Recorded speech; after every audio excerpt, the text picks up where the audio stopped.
Vamos a dar comienzo a un, a un nuevo mes de cuarentena en este espacio virtual y al cual se va sumando en la Cosa Freudiana, en las reuniones de la Cosa Freudiana, muchos colegas de distintos lugares del mundo.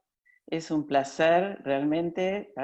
Para los que recién entran, tenemos colegas de Venezuela, Perú, México, Colombia, de varias provincias de Buenos Aires, de Tucumán, Bariloche, de algunos pueblos de la provincia de Buenos Aires. Bueno, bienvenidos a todos. Es realmente un placer para la Cosa Freudiana poder compartir con todos ustedes y también escucharlos en los comentarios, en las preguntas y en las puntuaciones que se generan después de este encuentro. Hoy, que es el primer lunes bueno, ante todo, bienvenidos a todos y todas. Hoy, que es el primer lunes del mes, nuestra práctica tiene este espacio para la lectura de los textos de Freud. Y hoy toca, como ya en un momento se dijo, nosotros nos guiamos por el programa histórico de Oscar Mazota, y el texto que van a trabajar hoy Vanessa Starasilis y Julio Vega, es Tótem y Tabú, y está dentro del apartado del programa de Oscar Mazota, que es La función del padre, junto con otros textos que ya trabajamos. Uno es el hombre de las ratas, y el próximo, después de Tótem y Tabú, va a ser Leonardo da Vinci.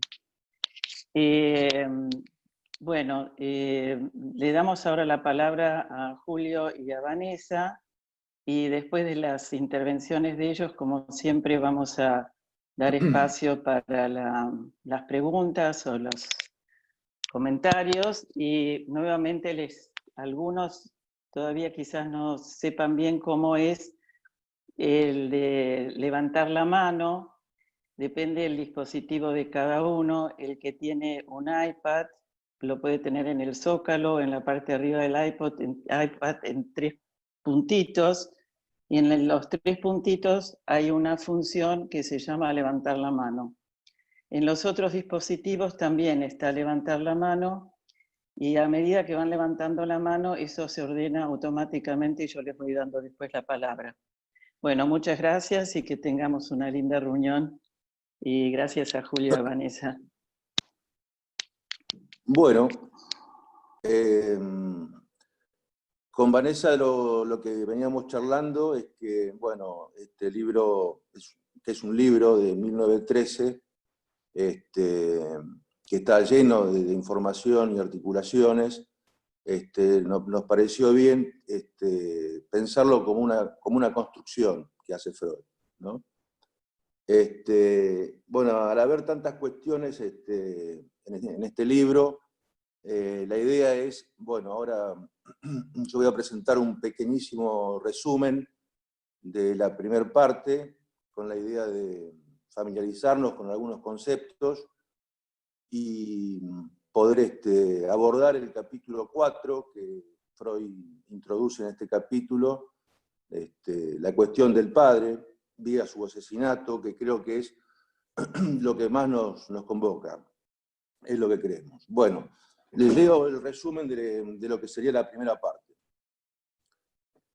Bueno, Tótem y Tabú es un libro que, como lo menciona Freud en un prólogo a la edición en hebreo, trata sobre el origen de la religión, la moralidad, y nosotros podemos agregar también de la sociedad. Freud aplica conceptos de la experiencia psicoanalítica al campo de la antropología, la etnología, y articula el horror al incesto, el totemismo, la exogamia y el tabú. Además del psicoanálisis, cuenta con abundante información de antropólogos y etnólogos que se dedicaron al estudio de tribus salvajes, ofreciendo ejemplos de cada una de estas cuestiones en el libro. En la búsqueda del origen del horror al incesto, toma la vía del tótem y el tabú, que están íntimamente asociados. Dice que no se esperaría de estos caníbales pobres y desnudos que tengan algún grado de restricción a sus pulsiones sexuales.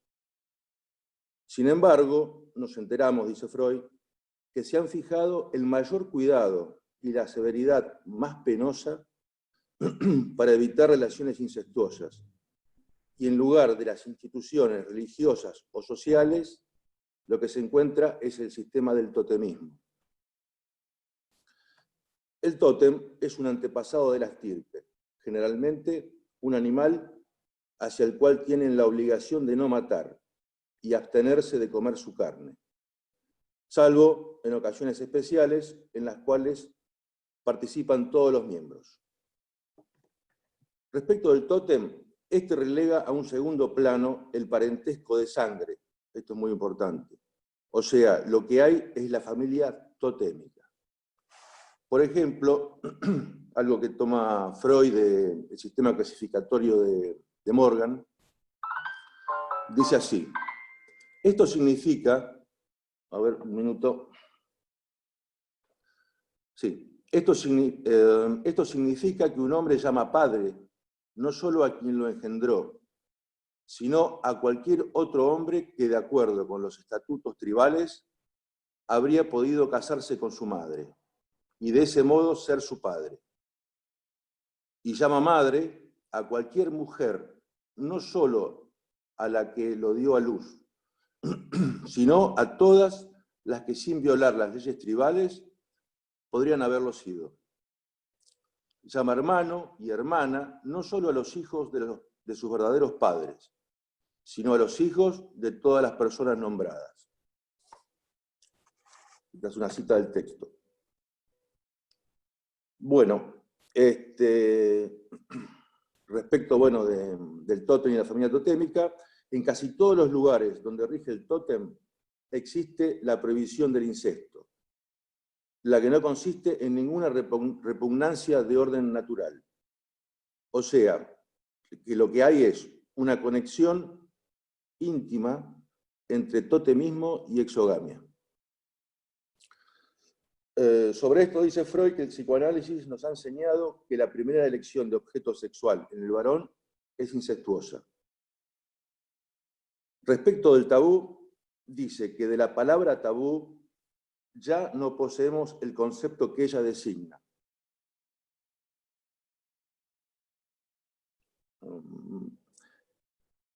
El concepto, el significado de tabú, está asociado a dos significaciones opuestas: sagrado, impuro. Esto siempre le trajo muchísimos problemas a los antropólogos, ¿no? Esta cuestión de que el tótem, que el tabú, digamos, tuviera estas dos significaciones contrapuestas. El tabú impone restricciones que carecen de toda fundamentación y son de origen desconocido, y se supone que es anterior a los dioses y la religión. El tabú de los animales, que consiste esencialmente en la prohibición de matarlos y comerlos, constituye el núcleo del totemismo. La expresión tabú destaca algo común a lo sagrado y lo impuro, esto es, el horror a su contacto. Dice Freud que para el psicoanálisis estos fenómenos no le son ajenos, ya que está habituado a observarlos en las neurosis en general y en los obsesivos en particular.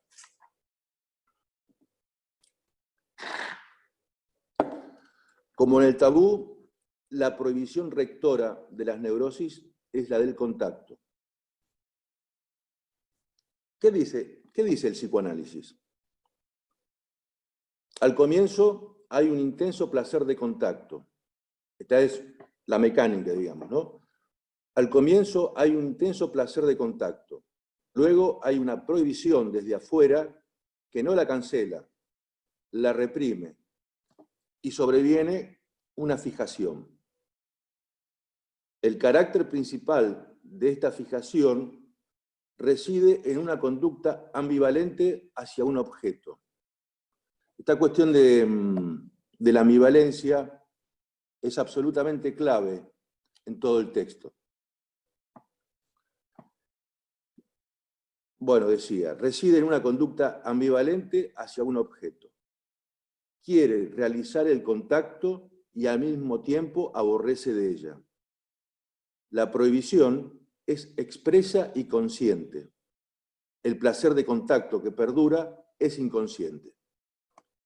Por ejemplo, vamos a leer dos ejemplos que da Freud. Da muchísimos ejemplos, pero bueno, yo tomé estos dos.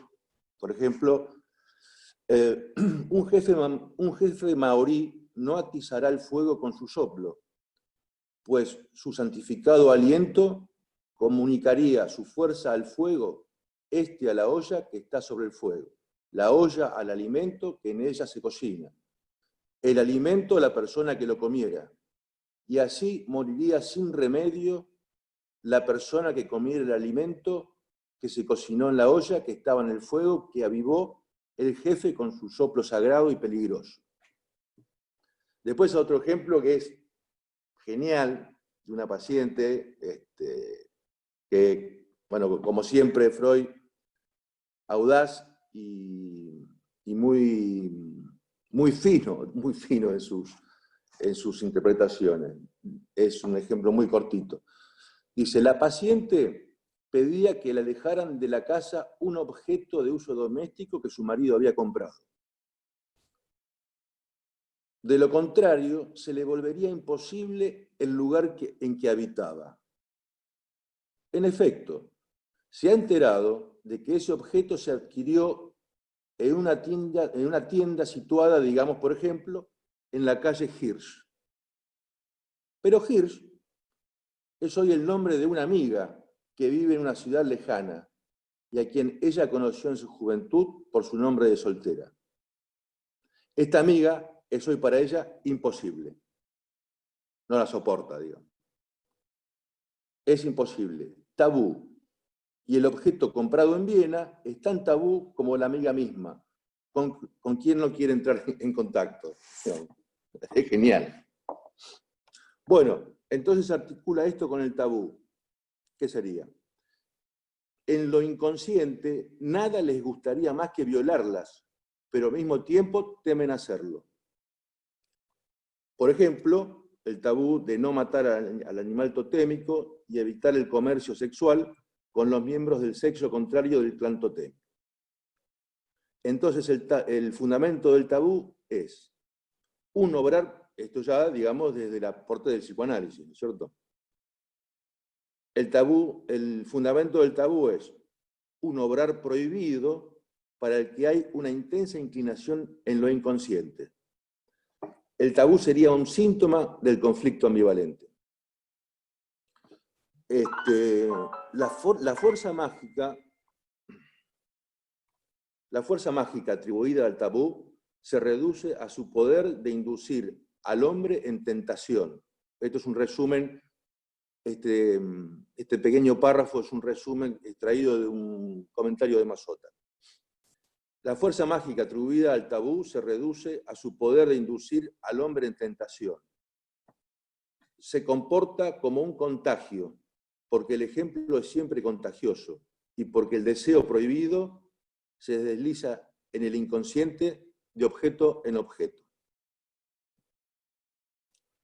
También examina otros preceptos tabú donde el modelo que se pone en juego es también la ambivalencia entre hostilidad y amor.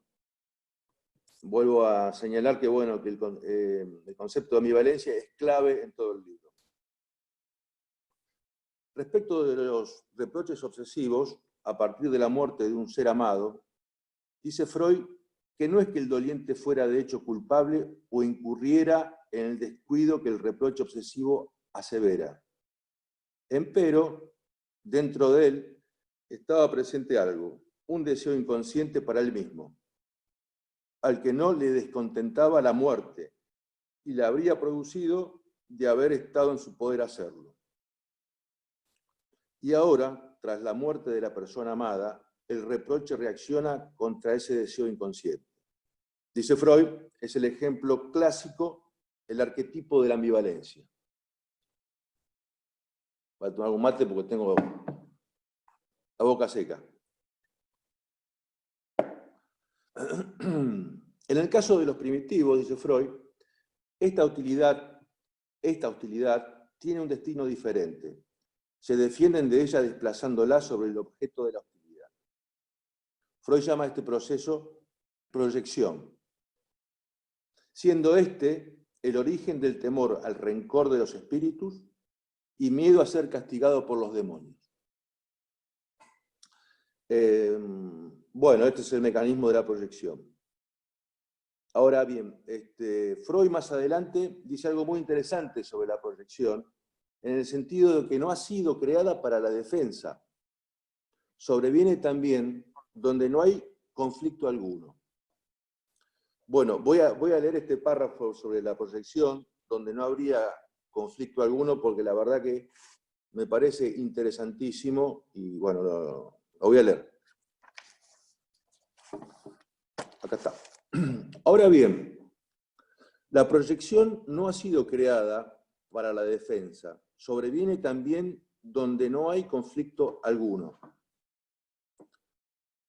La proyección de percepciones internas hacia afuera es un mecanismo primitivo al que están sometidas, asimismo, por ejemplo, nuestras percepciones sensoriales, y por tanto normalmente ha desempeñado el papel principal en la configuración de nuestro mundo exterior. Bajo condiciones todavía no dilucidadas, lo bastante aún, percepciones internas de procesos de sentimiento y de pensamiento son proyectadas hacia afuera como las percepciones sensoriales. Son empleadas para la plasmación del mundo exterior cuando en verdad debieron permanecer en el mundo interior. Desde el punto de vista genético, acá viene la cuestión, desde el punto de vista genético, ¿acaso ello se deba a que la función de la atención originariamente no está dirigida al mundo interior, sino a los estímulos que afluían desde el mundo exterior, y de los procesos endopsíquicos recibía únicamente los mensajes sobre desarrollos de placer y displacer? Solo con la formación de un lenguaje cogitativo abstracto, por enlace de los restos sensoriales de las representaciones palabra con procesos internos, a su vez, estos últimos se volvieron poco a poco susceptibles de percepción. Bueno, este es el párrafo que quería leerles textual porque me pareció sumamente interesante, ¿no? Hasta entonces, los hombres primitivos, mediante proyección hacia afuera de percepciones interiores, habían desarrollado una imagen del mundo exterior que nosotros ahora, con una percepción, conciencia fortalecida, tenemos que retraducir a psicología. Bueno, este es lo que acabo de comentar y leerles, es un poco la introducción con la idea de poder abordar el capítulo 4, donde les decía que, bueno, trata en forma muy intensa la cuestión del padre, la relación del padre con el hijo, y bueno, paradójicamente introduce la cuestión del padre en el psicoanálisis por la vía de su asesinato, ¿no? Bueno, Vanessa, si querés tomar la palabra. Dale, gracias, Julio. Bueno, buen día. Buen día, sí. Efectivamente, como Julio comentaba hace un ratito, sostenemos, ¿sí?, en los intercambios que tuvimos con Julio, digamos, acerca de este texto, que Freud acá propone lo que llamamos construcción, lo que se nos apareció como una construcción. Y este término, que lo subrayo y vamos a defenderlo en lo que sigue, se contrapone a alguna lectura que Lacan hace a la altura del seminario del reverso del psicoanálisis, en donde va a decir Lacan que el asesinato del padre es un sueño de Freud, o se va a referir al asesinato del padre como la payasada darwiniana. Por supuesto no es lo único que dice Lacan de Tótem y Tabú, desde ya también vamos a mencionar que no es lo único. Pero bueno, nos parecía como muy importante hacer el subrayado de que Freud hace una construcción fundamental para el psicoanálisis, porque le va a servir a Freud y nos sirve hoy en día para pensar al padre como operador, digamos, cómo opera el padre en la neurosis. Así que creemos que, bueno, es como un texto fundamental, riquísimo, tremendo. La investigación que acá hace Freud es tremenda. Bien. Como decía Julio, como viene, o sea, en el apartado 4, que es el que voy a tomar ahora, Freud retoma lo trabajado en principio retoma lo trabajado en los apartados anteriores, ¿sí? Y dice que el totemismo es un sistema que en ciertos pueblos primitivos hace las veces de una religión y proporciona la base de la organización social. Entonces va a tomar, yo voy a tomar 2, 3 autores de los que toma Freud, ¿sí? De los, no sé cuántos son, pero son muchísimos, muchísimos autores y de distintas disciplinas, médicos, psicólogos, físicos, filólogos, sociólogos, antropólogos, ¿sí? Un antropólogo bastante influyente, escocés, es Fraser, y de él va a tomar lo que este dice, que el tótem, Fraser dice, que el tótem protege al hombre y que a cambio el hombre lo respeta, que el linaje esperaba protección e indulgencia de su tótem, que lo veneraba, ¿sí? Todo esto dice Fraser, ¿sí? Que había un grupo que tomaba su nombre, tomaba el nombre del tótem, me parece también la cuestión del nombre, sí, que se consideraba descendiente de un antepasado común. Los tabúes que pesan sobre el tótem, ¿sí? Son fundamentalmente matarlo y comerlo, está prohibido matar y comer al tótem, pero también podría estar prohibido mirarlo, tocarlo y nombrarlo. Pensemos en alguna religión también, ¿no? Actual. En algunas circunstancias, los miembros del clan se tatuaban su figura o se disfrazaban del tótem, de su tótem. Por otro lado, los miembros de un mismo clan, ¿sí? Tenían una restricción y era que no estaba permitido el comercio sexual con los miembros de un mismo tótem.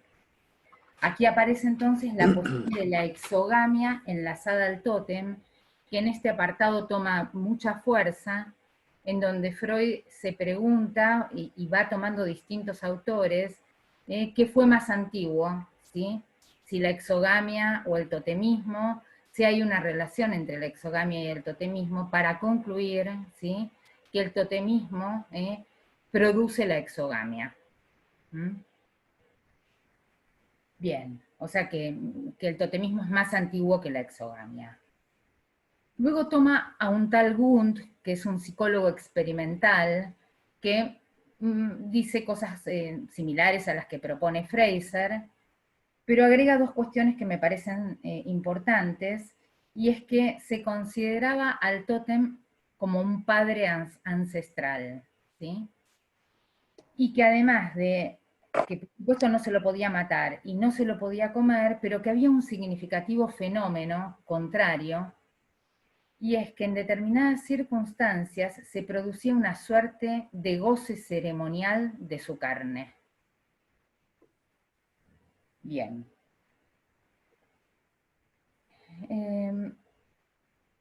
Entonces, La exogamia, va a decir Freud. Disculpame, Vanessa, quería hacer un pequeño comentario, ya que mencionaste a Fraser. Que Fraser dice algo que realmente muy inteligente. Dice que no se entiende bien por qué un instinto humano de profundas raíces, como sería la pulsión sexual, por ejemplo, necesitaría reforzarse por medio de una ley. No existe ley alguna que ordene a los seres humanos comer y beber, ¿no? Esto lo dice Fraser en función de que habría una repugnancia natural al insecto, ¿no? Sí, Porque efectivamente. si fuera una repugnancia natural, tendría que haber una ley, digamos, ¿no? ¿Se entiende? Sí, eso es lo que un poco iba a tomar ahora, porque dice, Disculpa. ¿por qué es necesaria esa Ah, ley? está bien. Pregunta Freud. Esto lo dice Fraser, ¿sí? Uh-huh. Dice, ¿por qué es necesaria esa ley? Y se pregunta más fuertemente, ¿qué produce el horror al incesto? ¿Qué es el horror? ¿De dónde proviene el horror? Y dice, esto no puede ser innato. La idea de algo innato, ¿eh? Que se le desliza a Fraser, ¿sí? Tiene que ser abandonada, ¿sí? Entonces, Freud, para explicar el origen del horror al incesto, propone lo que él llama, y esto me pareció muy interesante, cómo Freud nomina a esta cuestión, propone una deducción histórico-conjetural, ¿sí? Pensemos en lo que estábamos tratando de ubicar en relación a la construcción. Una deducción lógica, histórico, ¿no? Absolutamente ligada a la enorme investigación que hace Freud en este texto, y conjetural, es una conjetura, ¿sí? Que va a estar anudada a una hipótesis de Darwin sobre el estado social primordial del ser humano. Los hábitos de la vida de los monos, ¿sí? Darwin infirió que también el hombre vivió en hordas, dentro de las cuales los celos del macho más viejo y más fuerte impedían la promiscuidad sexual. Esto es lo que va a decir Darwin y esto es lo que va a tomar Freud páginas más adelante. Antes de tomar esta cuestión, Freud hace un paralelo entre la relación que tienen los niños con el animal y la que se observa entre los primitivos y el animal. Y dice que hay una cuestión muy parecida allí. Dice que la aveniencia entre el niño y el animal puede verse perturbada, que el interés que un niño puede tener ante determinados animales domésticos, supongamos, o bichos, ¿sí? De pronto pueden convertirse en miedo, digamos, puede aparecer miedo, Angst, es la palabra en alemán que utiliza Freud, ¿sí? Puede aparecer miedo. La fobia, dice, recae por regla general, dice Freud, sobre animales hacia los cuales el niño había mostrado hasta entonces bastante interés. Por ejemplo, en relación a Hans, a Juanito, dice que no es solo angustia ante los caballos lo que aparece, sino que los respeta, se interesa por ellos. Bien. Y va a decir que esta Angst, lo digo en alemán a propósito, porque Angst, que remite a miedo, también es la palabra que va a ser utilizada y traducida a angustia. Requeriría todo un trabajo aparte, pero no hay en alemán un término que dé cuenta de la angustia, propiamente dicha, así de fuerte, ¿sí? Y con muchas implicancias, creo yo, pero ese es un trabajo como aparte. La palabra es angst, y entonces dice que el niño tiene angst hacia el animal y que esa angst está referida al padre. Es angustia ante el padre, angustia, miedo ante el padre. Y que esa angustia, angst, ¿sí?, referida al padre, es desplazada hacia el animal.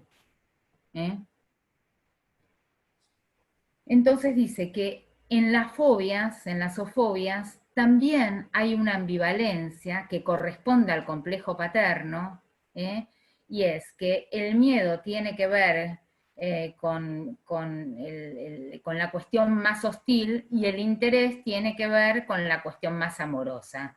Pero esa ambivalencia recae también entonces en el animal.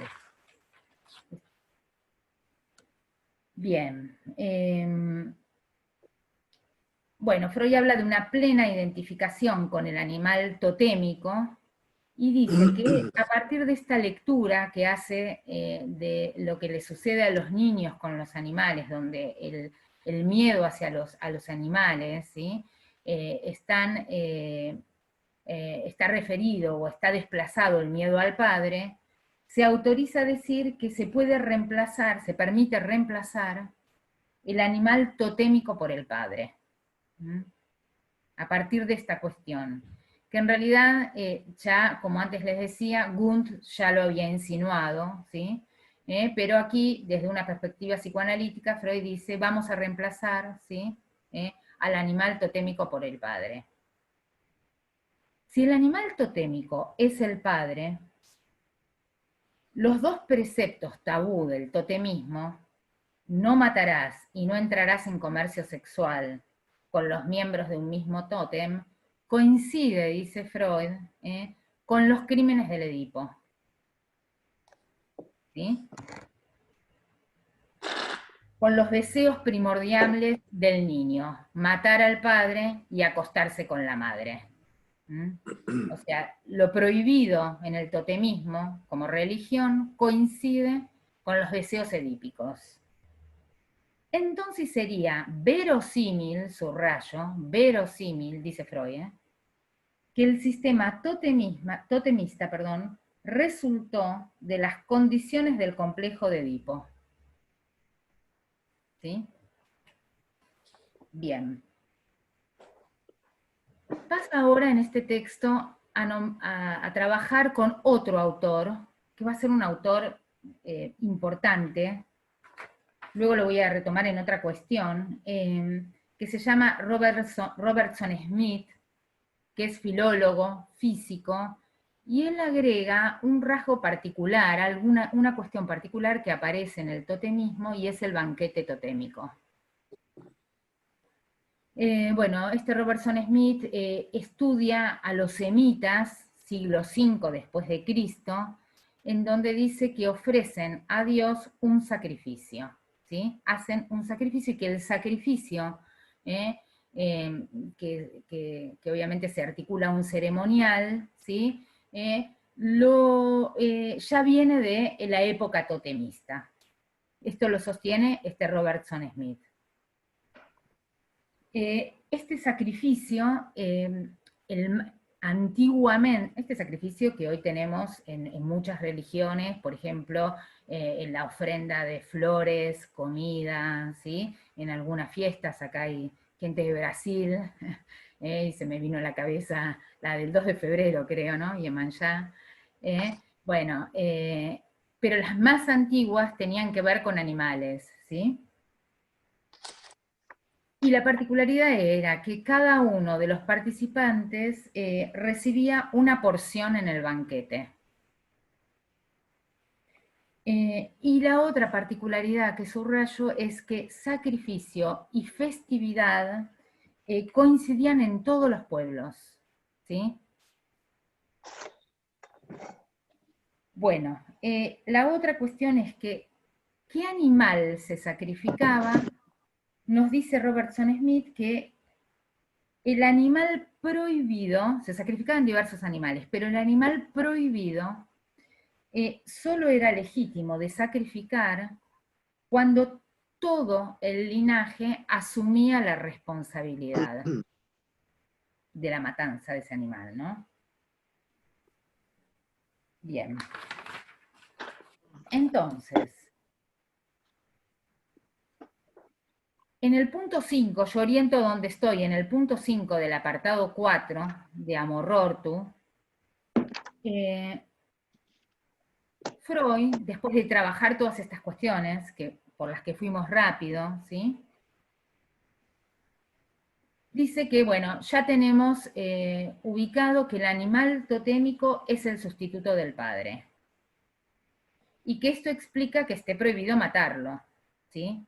Y que también explica que su matanza devenga festividad, por la ambivalencia que caracteriza al complejo paterno. Entonces va a decir lo que creo que todos conocemos, que es la propuesta del asesinato del padre, aquello que antes dijimos, que en el seminario 17 Lacan subraya como payasada darwiniana. La leo, un poquito resumida, está en la página 143 del texto de Amorortu, por si alguien la quiere seguir. Dice: un día los hermanos, expulsados, se aliaron, mataron y devoraron al padre, y así pusieron fin a la horda paterna. Este padre primordial, arquetipo envidiado y temido, ahora, en el acto de devoración, consumaban la identificación con él. Cada uno se apropiaba de una parte de su fuerza. El banquete totémico, acaso, la primera fiesta de la humanidad, continúa Freud, sería la repetición y celebración recordatoria de aquella hazaña memorable y criminal a partir de la cual se originan las organizaciones sociales, las limitaciones éticas y la religión. Hasta aquí Freud. Lo que Freud pasa a considerar para llegar a afirmar que la cultura nace a partir de este asesinato, digamos, es que es la ambivalencia, la que Julio subrayaba que es fundamental en este texto, la ambivalencia, odio-amor en el complejo paterno, la que hace que en un principio y por el odio hacia ese padre gozador, ¿sí? Dueño de todo el goce, dueño de todas las mujeres del clan, ¿sí? Es el odio lo que vehiculiza el acto que concluye en el asesinato del padre. Pero que luego del asesinato se abren mociones tiernas, la fundamenta por esta ambivalencia, surge el amor, se abren mociones tiernas que vía arrepentimiento hacen nacer la conciencia de culpa. ¿Sí? Así nace la conciencia de culpa, dice Freud. El arrepentimiento, la conciencia de culpa. Es otra cosa que quiero subrayar hoy. Entonces dice que el muerto se volvió aún más fuerte de lo que era en vida. Y como consecuencia de esta cuestión y de la conciencia de culpa, se revoca la hazaña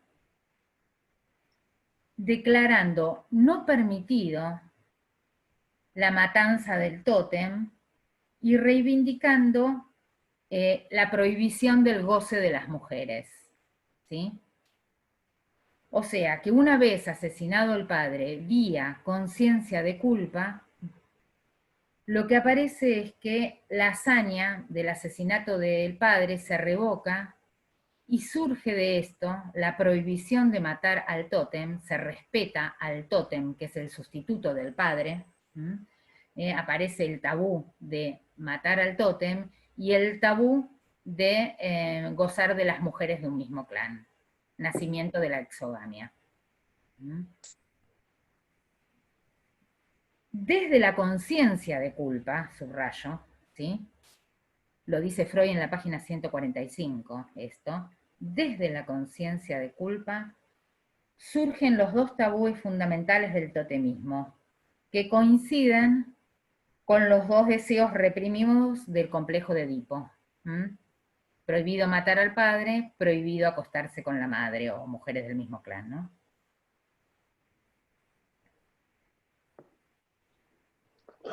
Dice Freud, en la página 146, el sistema totemista era un contrato. El padre prometía amparo, quiero subrayar mucho esto que voy a decir, que es lo que vamos a tomar ahora, ¿de acuerdo? El sistema totemista era un contrato con el padre. El padre prometía amparo, providencia e indulgencia, a cambio de la cual uno se obligaba a honrar su vida, esto es, a no repetir en él aquella hazaña, el asesinato.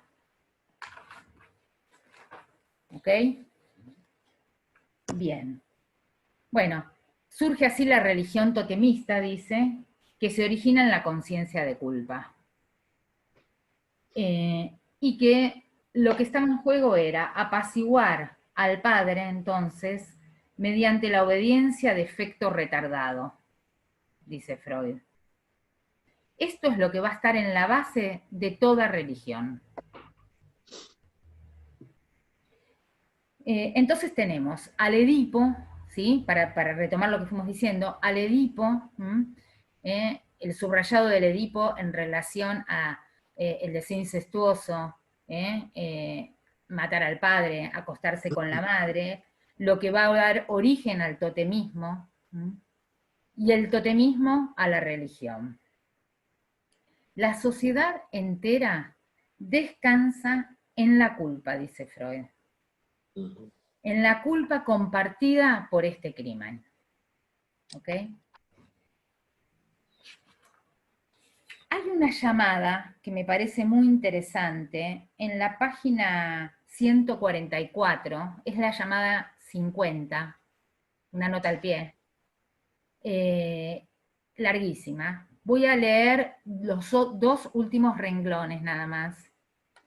Dice Freud, sería un disparate aspirar a la exactitud en esta materia. Después de presentar el asesinato del padre, dice, sería un disparate aspirar a la exactitud en esta materia, así como sería injusto pedir certeza. ¿Sí? Entonces, sostenemos que Freud hace una construcción. Es cierto que finaliza este texto diciendo que, que Freud se inclina a decir que en el principio fue la acción. O sea que uno podría inferir ahí, bueno, que Freud se inclina a decir que ese asesinato ocurrió. Pero en esto que les leía recién, ¿sí? También nos dice que no importa si sucedió o no sucedió. Y que es injusto, por imposible, reclamar exactitud sobre este tema. Es una construcción que él hace, tremenda, a partir de una lectura imposible. A mí me suena una lectura imposible, yo no sé cómo hizo Freud para leer tantos autores, ¿sí? Y bueno, y escribir esto que, como Julio decía, es un libro, ¿sí? Es un texto, es un libro, ¿sí? Bien. Lo que Freud constata es el retorno de ese padre, de ese padre asesinado. Esto es lo que Freud constata, y acá lo constata en la religión, en lo que es el punto 6 del apartado 4. O sea, que ese padre, exceptuado de la castración, podemos decir, con Lacan, con los desarrollos de Lacan, ese padre, exceptuado de la castración y dueño de un goce absoluto, es el que retorna, ¿en dónde? Podemos decir, en el fantasma de toda neurosis. ¿Sí? Es el que hace consistir es el que consiste en cualquier fantasma.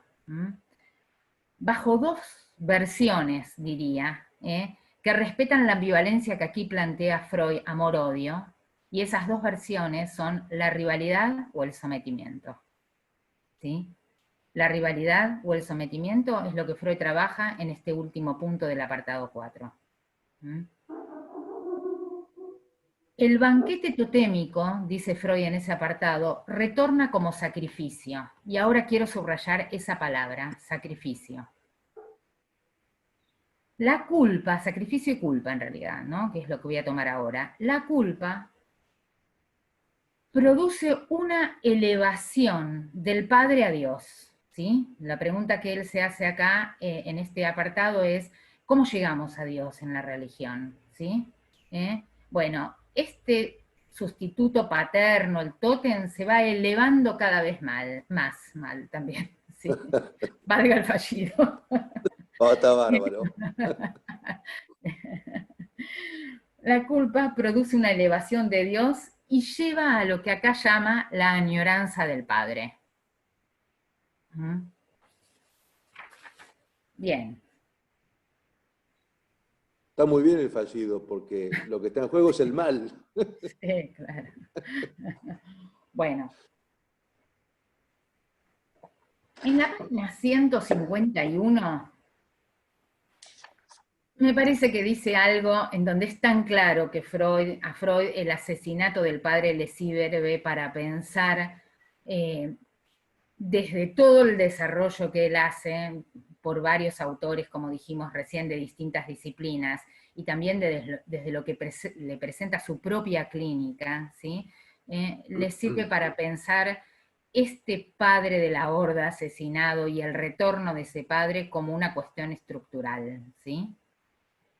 Dice, en un desarrollo, Freud, en página 151, en un desarrollo ulterior, el animal pierde su sacralidad y el sacrificio su nexo con la solemnidad totémica. El sacrificio pasa a ser una simple ofrenda a la divinidad. ¿Sí? Un autodespojo en beneficio de Dios. El sacrificio pasa a ser un autodespojo en beneficio de Dios. Entonces, si la culpa, ¿sí?, lleva al enaltecimiento del Padre y al ofrecerse en sacrificio, el autodespojo, ¿sí?, el ofrecerse en sacrificio en beneficio de Dios, tenemos acá el retorno del goce expulsado y podemos pensar aquí la figura del superyo, la ferocidad del superyo. Tenemos un problema clínico. ¿Por qué digo un problema clínico? Me parece que la construcción freudiana del asesinato del padre y su retorno de goce, ¿sí?, dan cuenta del padre, del funcionamiento del padre, o de lo que es un padre en la neurosis, ¿sí? Un padre al que, bueno, el sujeto se le somete, o rivaliza o se le somete, pero en todos los casos, tanto la rivalidad como el sometimiento dan cuenta de un padre no atravesado por la castración, ¿cierto? ¿Sí? De un padre al que hay que seguir matando, digámoslo así, un padre al que hay que castrar o matar, ¿sí? Esa es la neurosis, ¿cierto? Entonces digo, la culpa deja al sujeto en una encerrona, ¿sí? Si este es el padre, que efectivamente es el padre que vemos en la neurosis, pero si solo esto, el psicoanálisis, puede decir solo esto del padre, estamos en un problema, es un problema clínico, ¿sí? ¿Qué salida podemos ofrecer los analistas, puede ofrecer el psicoanálisis de este padre, donde el sujeto queda a través de la culpa siempre encerrado en la rivalidad o el sometimiento? ¿Sí? Entonces, ahora voy a decir otra cosa que dice Lacan, que ya no va en la línea de decir que Tótem y Tabú es una payasada darwiniana, sino que abre otra cuestión. Dice Lacan, en la clase única del seminario de los nombres del Padre, dice una frase muy cortita que la leo.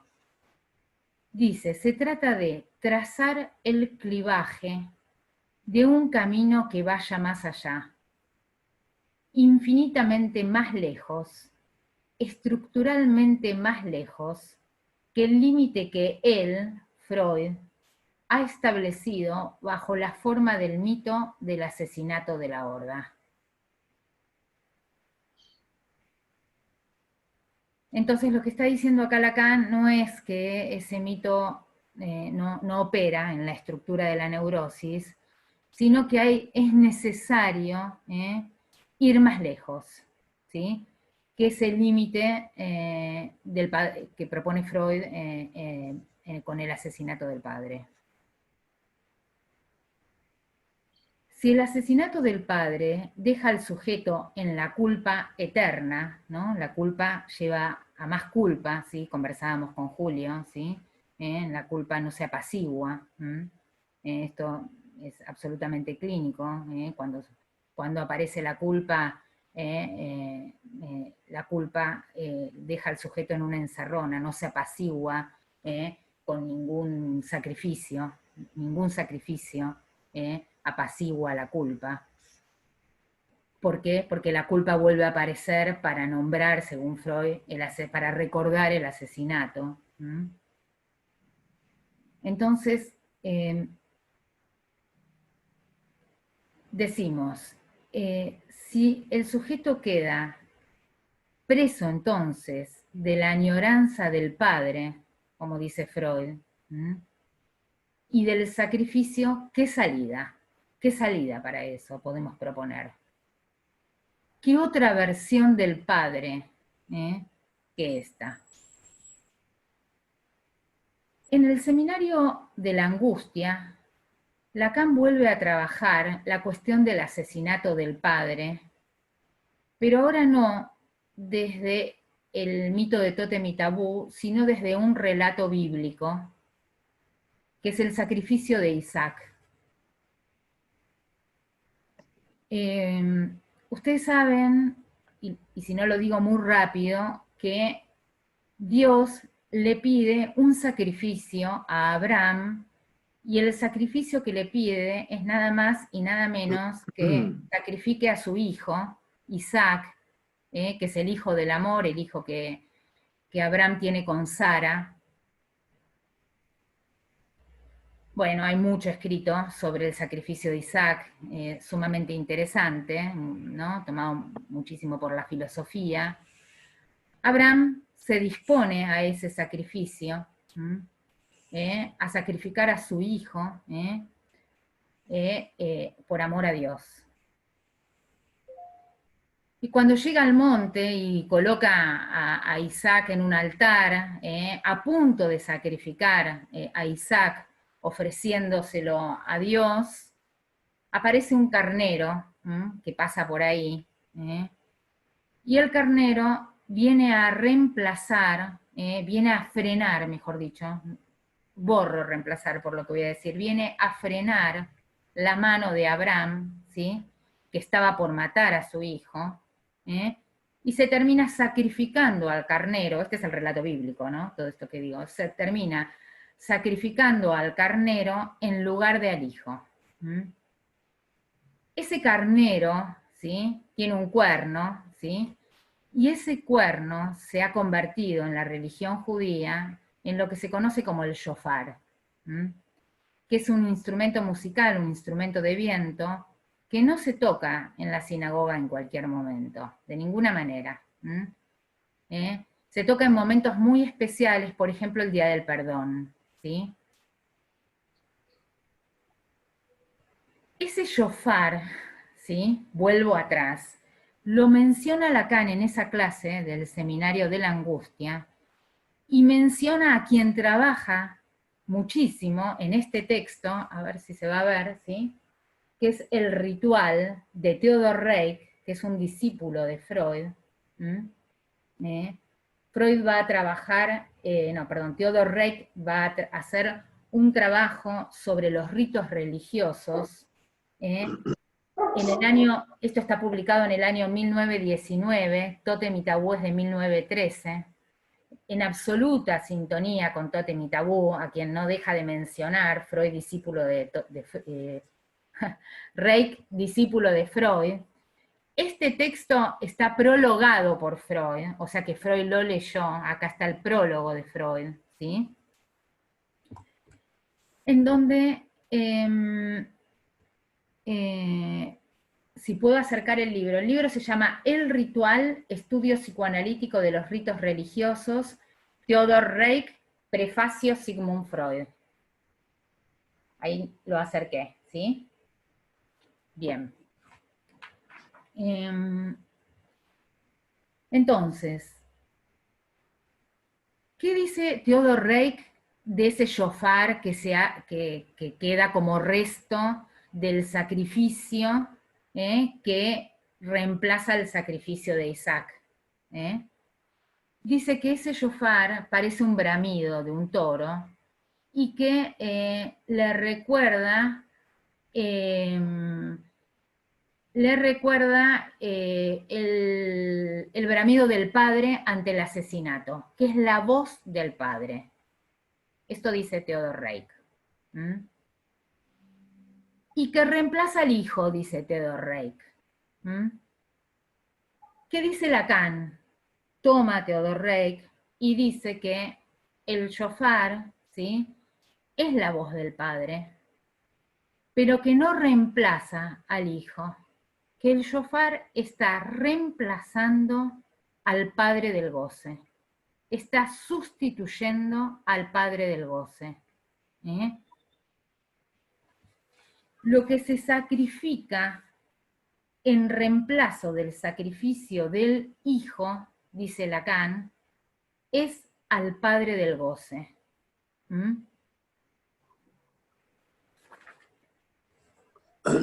O sea que la muerte del padre del goce sustituye al sacrificio del hijo. ¿Es claro esto? Porque es como, ¿no? Es muy claro. ¿Sí? La muerte del padre del goce sustituye al sacrificio del hijo Isaac. A partir de ahí se sella una alianza que el sonido del shofar recuerda entre su pueblo y Dios, sobre la base del rechazo sacrificial. Ya no es el contrato de Tótem y Tabú, vos me venerás, me adorás y yo te cuido, que es un gran problema, sino que lo que se sella es la alianza sobre la base del rechazo del goce sacrificial. Basta de sacrificio, ¿sí? Como si Dios dijera ahí, no es necesario el sacrificio de Isaac, pero queda sacrificado el padre del goce, ¿de acuerdo? Por eso, digamos, el shofar en la sinagoga aparece en determinados momentos, recordando esa alianza. Bien. Para concluir, porque por la hora, digamos, así damos lugar al debate, digo que esto abre la posibilidad de que el padre, entonces, en el psicoanálisis pueda ser ubicado como pasador de la castración. ¿Sí?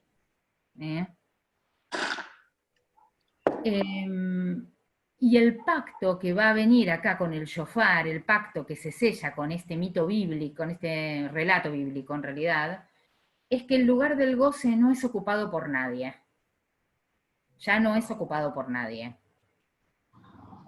Sin embargo, diría que el mito freudiano de Tótem y Tabú no queda por esto superado. Por eso, con Julio nos parece que es fundamental este texto. ¿Y por qué nos queda superado? Porque realmente nos plantea un problema clínico que el mismo Lacan supo articular cuando un año después, en el seminario 11, un año después digo porque es sobre el final del seminario 11, dice, y con esto cierro y dejo lugar a las preguntas, dice en el seminario 11 Lacan, son muy pocos los sujetos que pueden no sucumbir en una captura monstruosa ante la ofrenda de un objeto de sacrificio a los dioses oscuros. ¿Sí? O sea que lo planteado por Freud, ¿sí? Esa construcción que lleva al sujeto al sacrificio vía culpa y a enaltecer la figura del padre, es un problema clínico con el que nos topamos, bueno, diría todos los días en el consultorio. Bueno, hasta acá Bueno, abrimos para que pueda ser espera, trabajado. Vanessa, Julio, si quieres agregar algo más vos. un brevísimo comentario, muy en relación a lo que vos planteabas. Es que una de las cuestiones que se pueden plantear a partir del asesinato del padre primordial es que, bueno, que a partir de este hecho, ¿no?, se constituye la ley, y lo que hay en juego es una pérdida de goce, como vos lo planteabas, ¿no? Esto sería condición para la existencia del sujeto y para el lazo social. Ahora bien, la otra cuestión que a mí me parece también interesante plantearla, que es que respecto de esta cuestión, digamos, antes que el sujeto nazca a la existencia, ya está en deuda culpa. Es decir, que entra a la estructura, a la estructura como existente, ya como deudor. Muy paradójicamente, porque, bueno, entra como deudor a la existencia respecto de un acontecimiento del cual él no participó. Por ejemplo, cualquiera podría decir, yo no tuve nada que ver con el asesinato del padre primordial, digamos, ¿no? Bueno, esto es una cuestión que quería plantearla porque me parece muy importante para el psicoanálisis, como por ejemplo, no sé si se podría vincular esta cuestión de esta deuda con la cual entra el sujeto a la existencia, por ejemplo, con la reacción terapéutica negativa y bueno, toda esta cuestión que planteaba Vanessa respecto de la culpa, ¿no? Que es algo muy complicadísimo de tratar. Por ejemplo, recuerden que Freud creo que decía algo así, que cuanto el sujeto más se castiga o más paga, más deudor es todavía, no, más culpable todavía. O sea que no es una cuestión muy sencilla de resolver, ¿no? Esta cuestión Sí, de la culpa y la deuda, porque ¿no? en la culpa misma, por ejemplo, en Dostoyevski el parricidio, es claro que Sí, dice que en la culpa misma se sostiene el deseo incestuoso, digamos, ¿no? exactamente, exactamente. Que la culpa sostiene el deseo incestuoso, no es finalmente lo que está en juego ahí es el deseo incestuoso, ¿de acuerdo? Entonces, por eso Exactamente, la culpa es eterna, digamos, ¿sí? exactamente, exactamente.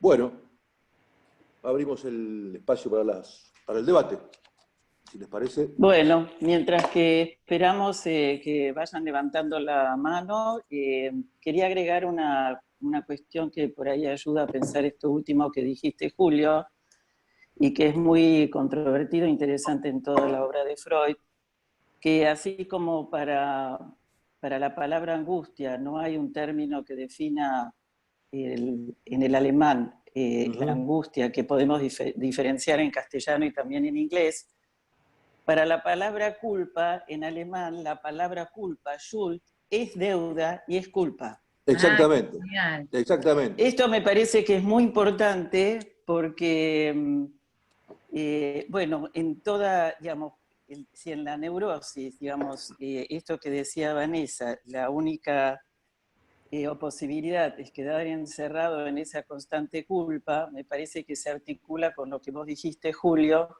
que ya antes de la existencia hay una deuda, ¿no?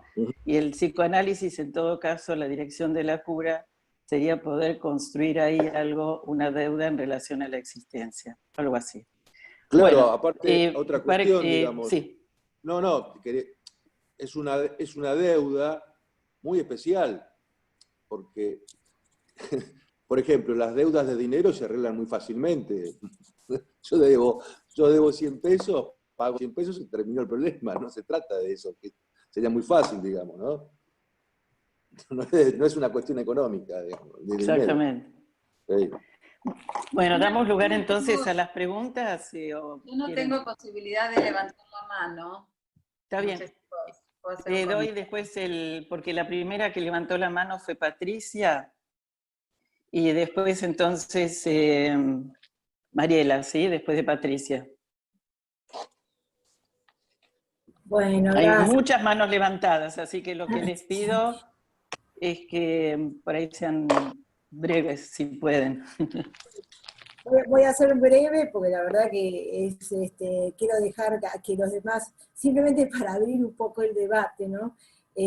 Justo hace poco estuvimos en otro espacio, también con Marité y Osvaldo, leyendo un poco algo de esta cuestión, y a mí me parece interesante abrir el debate planteando que este horror, esto que produce, digamos, este sometimiento, ¿no? Esta culpa y todo esto que estuvimos hablando en el último fragmento de la exposición, tendría que ver con que ese top ten, eso que después, en todo caso, la cultura ubica como padre, porque este es el punto, que no sé si es acá donde Lacan plantea que hay que ir más allá sería, a ver, antes, digamos, este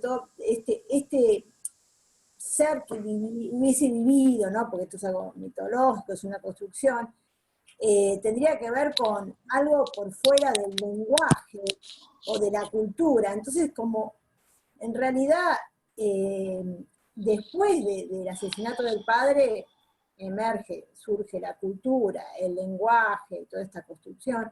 Entonces, de alguna manera, este sometimiento absoluto, esta culpa y este sacrificio al cual hasta Abraham lleva a un hijo, o sea, es algo que parece inconcebible, pero a tal punto, ¿no? Uno le debe un sacrificio a esto, con tal de no retornar a un estadio que en algún punto podría estar asociado, estar por fuera de la cultura y por fuera del lenguaje, ¿no? Como si volviéramos a una especie bueno, a la desaparición del sujeto en su totalidad. Bueno, yo quiero plantear esto nada más, así que aquí quedo yo con mi pregunta o mi planteamiento, ¿no? Gracias, impecable la exposición, gracias a todos.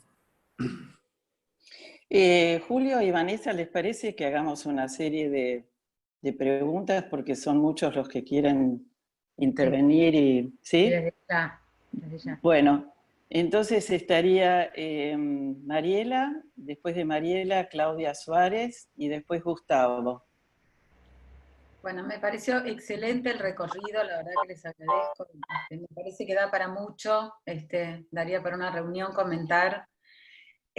Pensaba que, bueno, que Freud estaba tomado por la antropología de su época y por eso universaliza el totemismo y lo toma como una fase regular de todas las culturas. Bueno, que no es así, pero no importa. Creo que lo importante es esto, como subrayaban, que se trata de una construcción, no importa si sucedió o no, lo importante es que él ubica la cuestión de la prohibición del incesto como no algo, justamente como que no es algo natural, sino todo lo contrario, porque el primer objeto de amor, tanto para él dice el varón, pero es para el varón como para la mujer, es la madre, ¿no? Y bueno, y pensaba en este fallido de Vanessa, que acuerdo totalmente lo mal que viene la añoranza del padre, ¿no? Y me parece que en el análisis justamente se trata cuando Lacan en los 4 discursos en el seminario 17, en un momento dice que el analista opera como un padre real.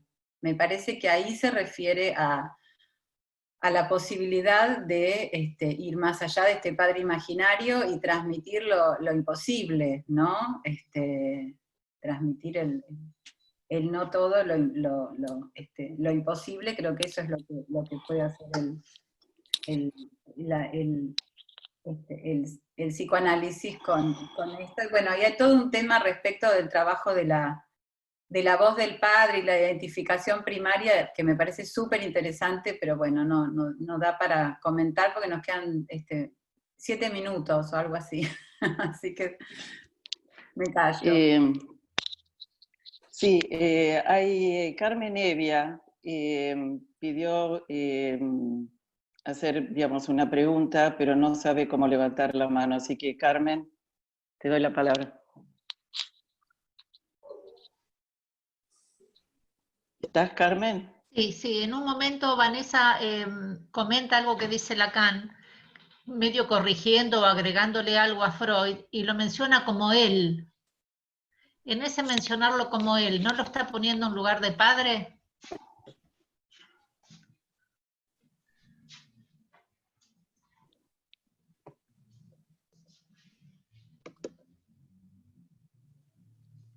¿Seguimos, Cristina, con la ronda de preguntas? Sí, bueno, sí. Marité. Después retomamos, ¿sí?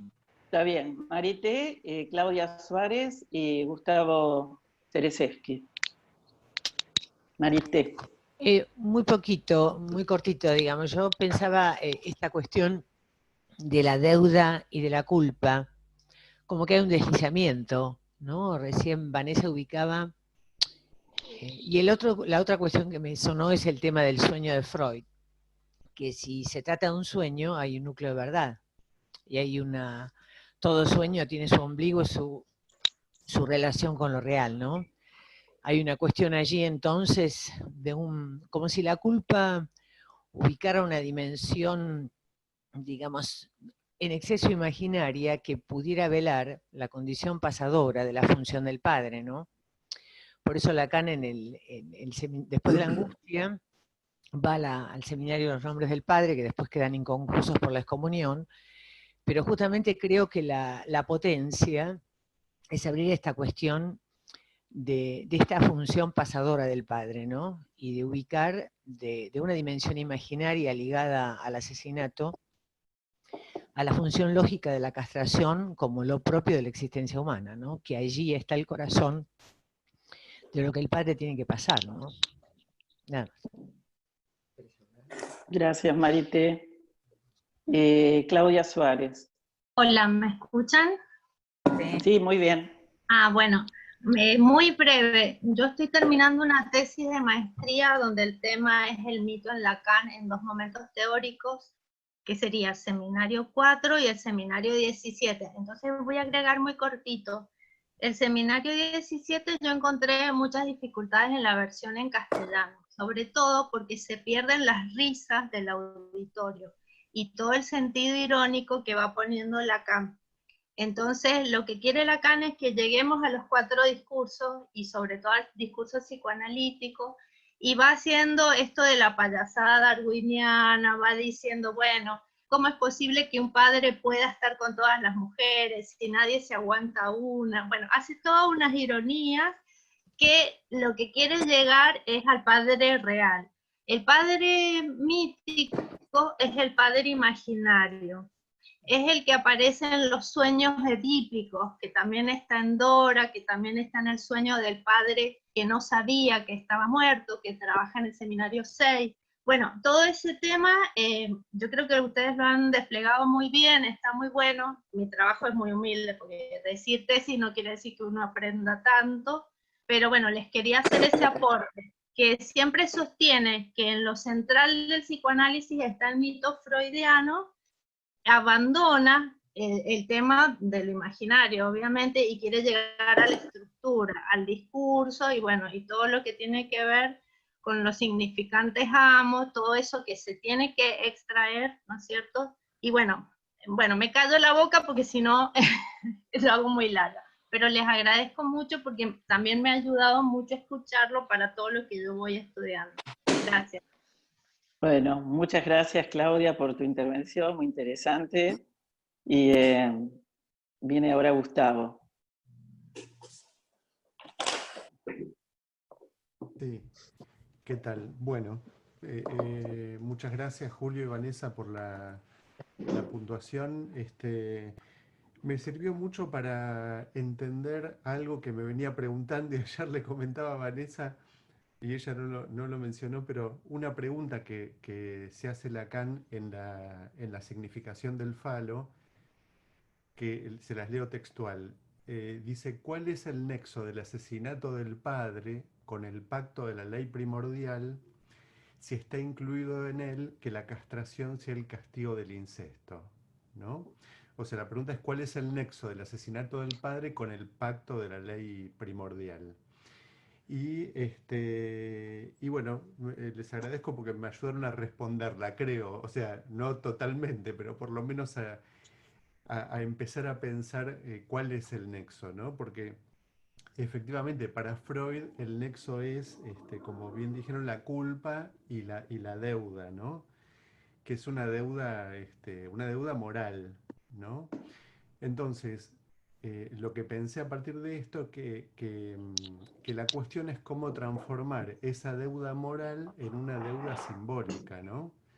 O sea, cómo transformar la falta moral en una falta simbólica, ¿no? Y en ese sentido, digamos, está el paso de Freud a Lacan, ¿no? Porque Freud lo plantea como esa deuda y esa culpa moral en términos imaginarios y Lacan en términos simbólicos reales. Pero acá la compañera que hizo la pregunta, Carmen, que hizo la pregunta por cómo pone Lacan a Freud en el lugar del padre, digo, bueno, porque tiene que haber un padre, digamos, un padre es el que hace falta, un padre hace falta. Ahora, la cuestión es, digamos, ¿en qué lugar queda el padre? ¿En qué lugar queda el sujeto con respecto al padre? Si queda en un lugar de culpa y de deuda moral o puede pasar a la deuda simbólica, pero hace falta un padre para eso. No hay, no hay otra opción de que haya en la estructura, haya alguien o algo que ocupe ese significante, esa función. Bueno, gracias. Totalmente de acuerdo, Gustavo. Sí, sí. Sí, gracias Gustavo. Celia.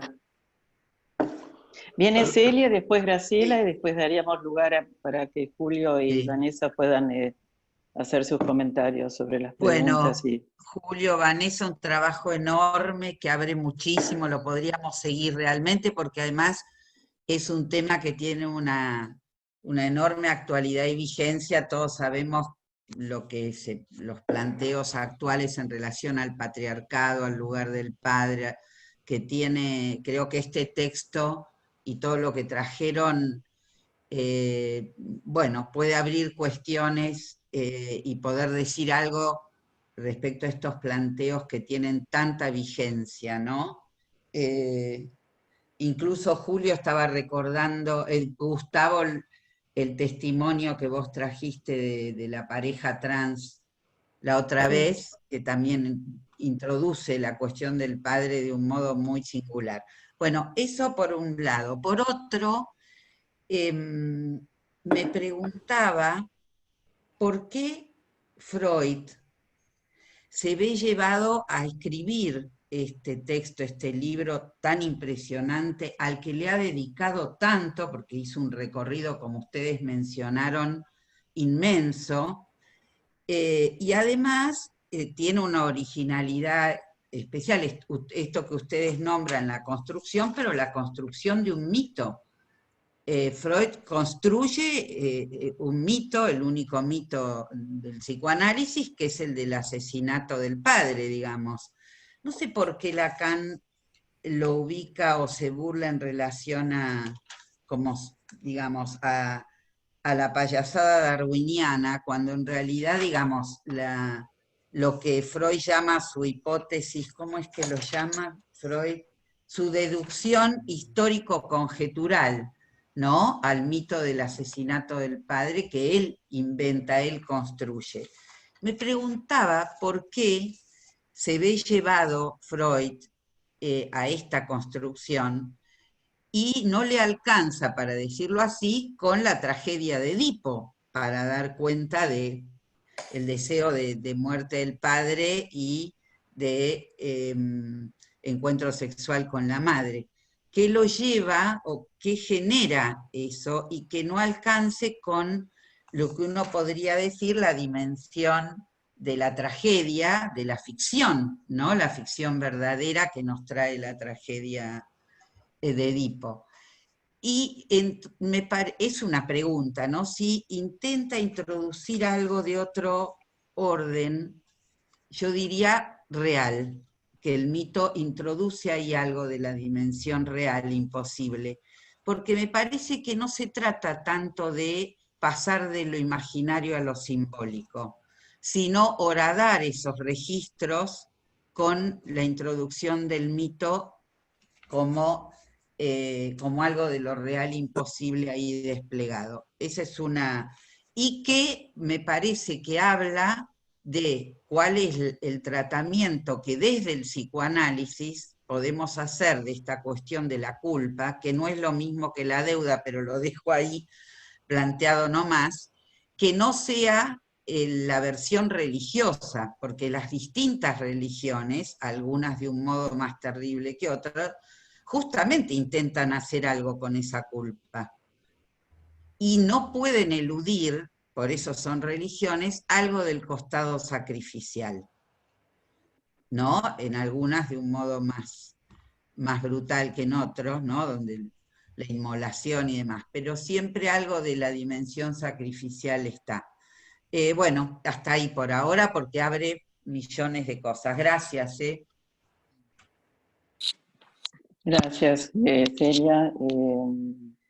Graciela, por favor.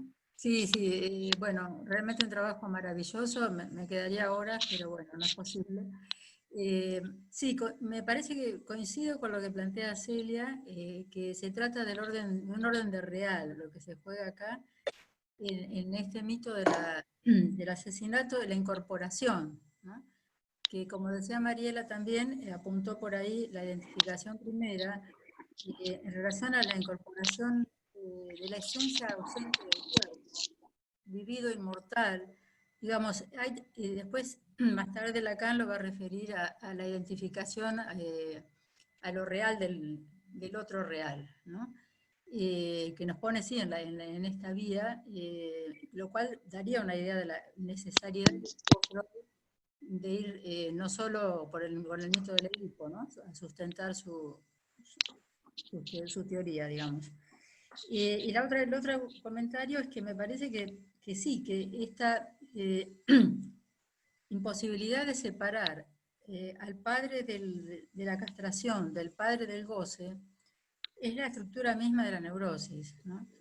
Que bueno, si el análisis permite ir más allá del padre, tiene que ver con hacer algo con esto.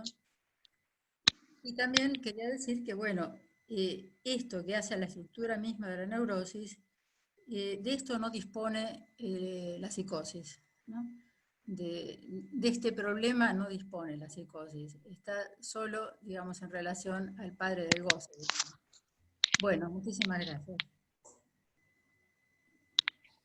Bueno, no hay más preguntas. Julio y Vanessa, tienen la palabra ustedes. Bueno, ¿se escucha? Sí, se escucha bien. No, bueno, respecto a esto que planteaba Celia, que me parece interesantísimo lo que planteó, se abre también una pregunta, digamos, ¿es posible construir un mito? ¿No?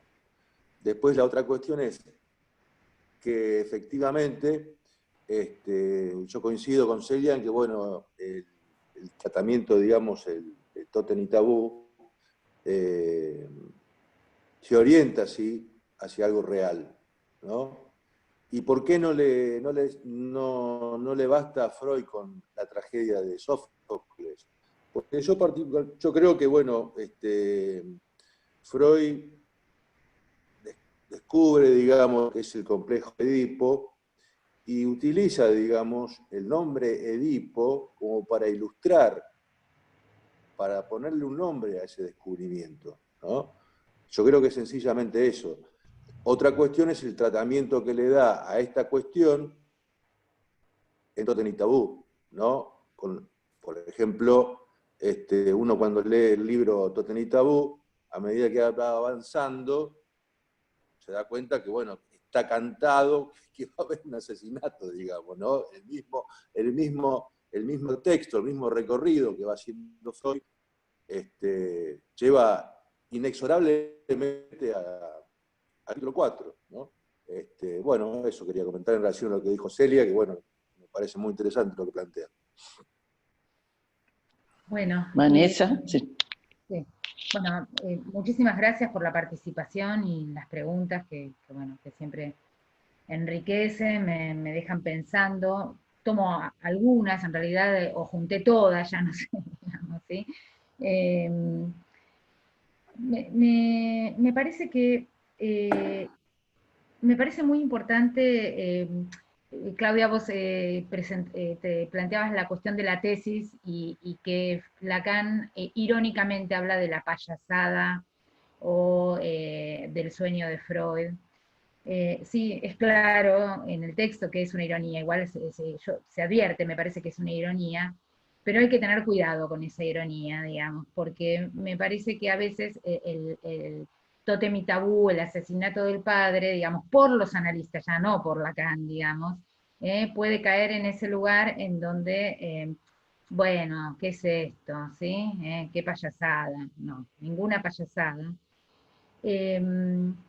Coincido en que Lacan está haciendo un pasaje, de hecho, Miller al establecer el texto, el seminario, titula uno de los capitulitos del mito a la estructura, creo, pero lo que quizás decimos hoy es que no es Lacan el que habla de la estructura, no es del mito a la estructura. Lacan está dando cuenta, Freud, perdón, está dando cuenta de la estructura con un mito. Esto es lo fuerte. Claro. ¿Sí? Esto es lo que a mí me parece como sumamente interesante, ¿sí? La verdad que Freud da cuenta de la estructura, ¿sí? Y por eso creo que le es insuficiente Edipo. Parte de Edipo, porque él dice, Edipo está en la base del totemismo. Lo que está en la base es Edipo, pero es necesario ir por más, digamos, ¿no? Bueno, eso me parece que... Ah, y una cosa más, que cuando leía esta, por lo que alguien mencionó lo peligroso, yo no sé si fue Mariela, Graciela, Celia, ¿no? Celia, vos también, del padre y la cuestión de la añoranza del padre, digamos. Cuando leía Totem y Tabú, el último apartado, la verdad que todo todo esto me señaló, me parece que indica todo lo que despliega en relación al padre, lo que va a trabajar años más adelante en psicología de las masas y análisis del yo, ¿sí? Que es la cuestión del padre elevado al lugar del ideal, y los hermanos, porque este es un asesinato, por supuesto no nos metimos con esto porque no podíamos, pero acá hay una cuestión también interesante, que la fratría de los hermanos, la fraternidad, ¿sí? Surge del asesinato, ¿sí? Y los hermanos se someten con tal de tener un padre. Es el ideal, es poner en el lugar del ideal lo que va a decir en Psicología de las Masas, y es lo que no solamente el consultorio, nuestra historia del mundo, da cuenta de esta cuestión operando permanentemente, digamos. Por eso, bueno, es una cuestión de estructura. Bueno, muchísimas gracias, Julio, Vanessa y a todos los que intervinieron en este texto tan extenso y que abre muchas otras preguntas, especialmente de clínicas. Y quería recordarles a todos que como nos estamos extendiendo en el tiempo, en la cuarentena, en este espacio virtual, les pedíamos en cada reunión si podían hacer una colaboración totalmente voluntaria, el que quiere, cuando pueda. Hemos puesto un monto de 200 pesos y el CBU está en el, en el chat. Eso me olvidé de decirles. nada más que recordarles y que repetirles que es totalmente voluntario. Y también recordarles que la próxima reunión, el próximo lunes, seguimos con la primer clase del acto psicoanalítico, y van a continuar con la puntuación Perla Vario y Laura Rosenberg. Entonces los esperamos el próximo lunes a las 9 de la mañana. Muchas gracias a todos. Muchas gracias. Que tengan una buena semana. Hasta la próxima. Hasta luego, gracias. Gracias. Hasta luego, muchas gracias.